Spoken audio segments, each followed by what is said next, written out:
అగ్రిగోల్డ్ బాధితులకు వీలైనంత త్వరగా న్యాయం చేస్తామని ముఖ్యమంత్రి చంద్రబాబు నాయుడు హామీ ఇచ్చారు. విజయవాడలో ఆయన విలేకరులతో మాట్లాడారు. అగ్రిగోల్డ్ బాధితులు 19,52,256 మంది ఉన్నారని, 3,96,592 కోట్ల డిపాజిట్ల సేకరణ జరిగిందని చెప్పారు. న్యాయస్థానం ఉత్తర్వుని అనుసరించి అగ్రిగోల్డ్ ఆస్తుల వేలానికి చర్యలు తీసుకుంటామని వెల్లడించారు. ఏపీసీఐడి అధికారులు కోరిన ప్రకారం మానవ వనరులు, ఇతర సౌకర్యాలు కల్పిస్తామని, నిధులను కేటాయిస్తామని తెలిపారు. విలేకరుల సమావేశంలో ఏపీసీఐడి అదనపు డీజీ ద్వారకా తిరుమలరావు కూడా పాల్గొన్నారు. అగ్రిగోల్డ్ రివ్యూ చేశాను. ఇది కూడా మనం చూస్తే మొత్తం ఆంధ్రప్రదేశ్ డిపాజిట్స్ వచ్చి 19,52,256 మంది ఉన్నారు. ఇందులో మొత్తం వీళ్ళు డిపాజిట్స్ చూస్తే 3,965.92 కోట్లు ఉంది. అదే మరిగా ఈరోజు నిన్న కోర్టులో ఒక నిర్ణయం కూడా చేశారు, పాజిటివ్ నిర్ణయం. I'm very happy. ముఖ్యంగా కమర్షియల్ ప్రాపర్టీస్ విజయవాడలో, కేసర విలేజ్, కంచికి చెర్లలో, కృష్ణా జిల్లాలో ఉండే ప్రాపర్టీస్ని ఆక్షన్ ద్వారా అమ్మే అవకాశం కల్పించారు. ఇది అయిన తర్వాత ఇది ప్రారంభం మాత్రం, ఇంకా మిగిలినట్టు కూడా ఇదే దారిలో తీసుకుపోతామని చెప్పి కూడా వారు కామెంట్ కూడా చేశారు. దీనికి కొన్ని ప్రాసెస్లో కూడా కొన్ని ప్రాసెస్ అన్ని కూడా సెట్ చేశారు. Is very encouraging. అంటే ఈరోజు పాజిటివ్గా ముందుకు పోవడానికి ఒక అవకాశం వచ్చింది.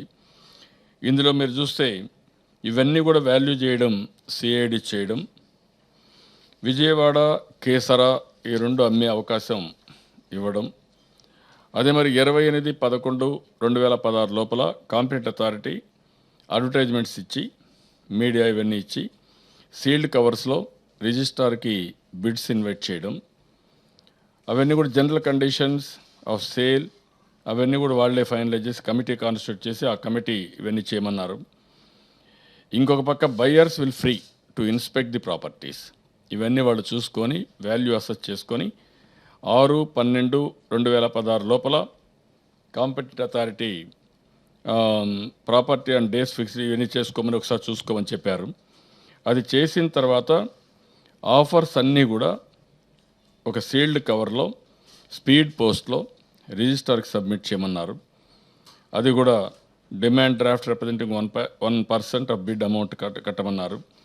సీల్డ్ కవర్స్ అన్నీ హైకోర్టుకి బిఫోర్ 16/12/2016 లోపల సబ్మిట్ చేయాలి.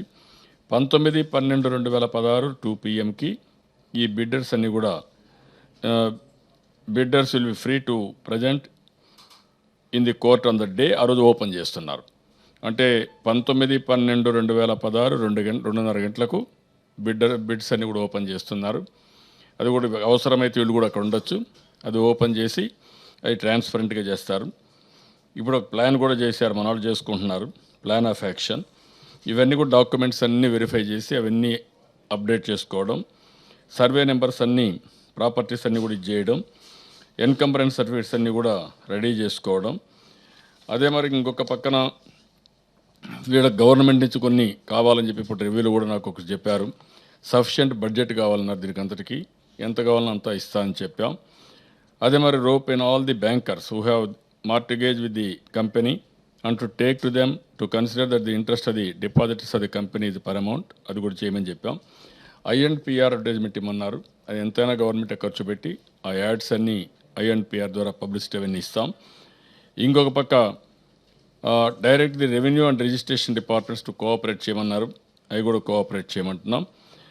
Constant assistance from the experts in financial sector ఎవరైతే ఉన్నారో వాళ్ళ యొక్క అసిస్టెన్స్ కూడా గవర్నమెంట్ ఒక కమిటీ వేసి చేయమన్నారు. అది కూడా చేస్తామని చెప్పాం. ఇవన్నీ చేసి ఒక పక్క కోర్టు పూర్తిగా సహకరిస్తున్నారు. ఇది పాజిటివ్గా ఈ ప్రాపర్టీస్ అవుతాను, మిగిలిన ప్రాపర్టీస్ కూడా వేసి ప్రాధాన్యత క్రమంలో కోర్టుకి ఎప్పటికప్పుడు సబ్మిట్ చేసి అవన్నీ కూడా ఏ విధంగా పే చేయాలని పే చేస్తాం. అదే మరిగా క్యాబినెట్లో కూడా చర్చించి ఏదైనా అవసరమైతే బ్యాంకు దృష్టికి కూడా తీసుకుపోయి వీలైనంత తొందరలో అగ్రిగోల్డ్ బాధితులు ఎవరైతే ఉన్నారో వాళ్ళకి న్యాయం చేసే బాధ్యత తీసుకుంటాం.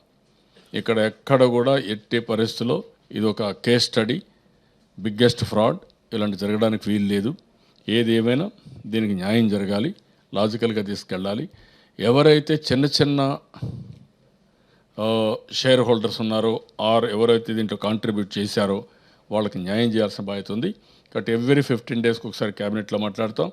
ఏ అసిస్టెన్స్ కావాలన్నా సిబిసిఐడికి పూర్తిగా సహకరిస్తాం. అవసరం దీనికి ఏదైనా డబ్బులు కానీ ఇంకా అసిస్టెన్స్ కానీ లేకపోతే గవర్నమెంట్లో ఉండే డిపార్ట్మెంట్ సహకారం కానీ పూర్తిగా వారికి ఇస్తాం. ఎప్పటికప్పుడు కోర్టుకి తెలియజేసి లాజికల్ కన్క్లూషన్ తీసుకొచ్చి డిపాజిటర్స్కి న్యాయం చేసే బాధ్యత ప్రభుత్వం కూడా తీసుకుంటుంది.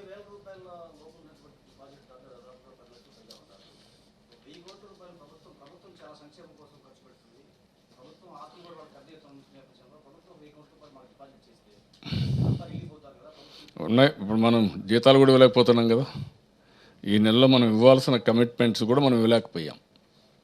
ఇప్పుడు మన ఓడి ఎక్కువ అయిపోయి కృష్ణా పుష్కరాలకు చేసిన డబ్బులు ఇంకా పే చేయలేం మనం. ఇక్కడ గవర్నమెంట్కి ఉండే ఇబ్బందులు గవర్నమెంట్కి ఉన్నాయి, కొత్త రాష్ట్రం కొన్ని ఇబ్బందులు ఉన్నాయి. కానీ దీన్ని ఫాలో అప్ చేసి తప్పకుండా న్యాయం చేస్తాం, తొందరలో పరిష్కారం చేస్తాం. రేపు అందరూ కూడా తప్పులు చేసి గవర్నమెంట్ మీద పెడితే కరెక్ట్ కూడా కాదు. అన్ని విషయాలు అన్నీ ఎవరు ఫ్రాడ్ చేశారో అవన్నీ ప్రక్షాళన చేయాలి. తెలుగుదేశం పార్టీ టైంలో ఎవడు ఫ్రాడ్ చేయడం లేదు, కానీ గత కాలంలో చేసిన ఫ్రాడ్ అంతా కూడా ఎంటాడుతా ఉంది మాకు. శవాలు అయిపోయి మీరు చెప్పినట్టు ఎక్కడికక్కడ వాళ్ళు చేసిన పాపాలన్నీ ఆ స్కెలిటన్స్ అన్నీ మమ్మల్ని వెంటాడుతున్నాయి. అవన్నీ ప్రక్షాళన చేయాల్సిన అవసరం ఉంది. Will do it. నమ్మకం డెఫినెట్గా ఇస్తున్నాం. ప్రాపర్టీస్ ఉన్నాయి. ఆ ప్రాపర్టీస్ అమ్ముకుంటే బుక్ వాల్యూవే మీరు చూస్తే, రిజిస్ట్రేషన్ వాల్యూ చూస్తే 3,000 కోట్లు ఉంది. వాళ్ళ డిపాజిట్స్ 3,900 కోట్లు ఉంటే రిజిస్ట్రేషన్ వాల్యూ మాత్రం 3,000 కోట్లు ఉంది. ఇవన్నీ కూడా జాగ్రత్తగా మనం ప్రాసెస్ చేయాలి, యాక్షన్ తీసుకోవాలి. ఈ సమయంలో మళ్ళీ త్రోవే ప్రైస్కి ఇస్తున్నారని కొంతమంది లాలూచి పడితే ఆ ప్రాబ్లం కూడా ఉంటుంది. దాన్ని ట్రాన్స్పరెంట్గా ఎంతవరకు మనం చేయగలిగి చేయాలి.